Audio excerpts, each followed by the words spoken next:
Կինը գնում է Աստծու մոտ եւ խնդրում տալ իրեն իր երազանքի տղամարդուն։ Աստված հարցնում է կնոջը. իսկ ինչպիսի տղամարդ ես ուզում լինի քո կողքին։ Ուզում եմ, որ լինի շատ վճռական, երկար-բարակ չմտածի տարբեր հարցերի շուրջ, արագ որոշումներ կայացնի եւ ցանկություններս շատ հեշտ իրականացնի։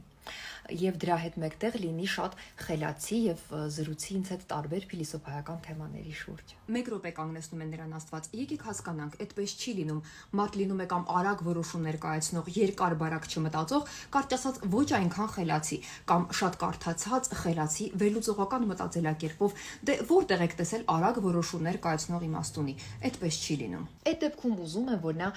հոյակապ սիրեկան լինի, անկողնում պարզապես հրաշքներ գործի, անդադարին սեր խոստովանի,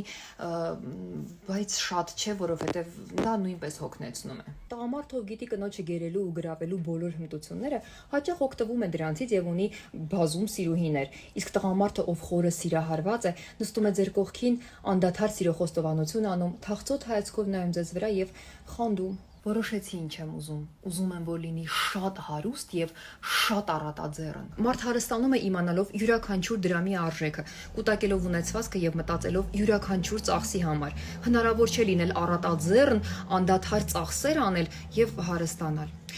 Չէ, ձեր ցանկությունները շատ հակասական են, այնինչ դուք ցանկանում եք, գոյություն չունի։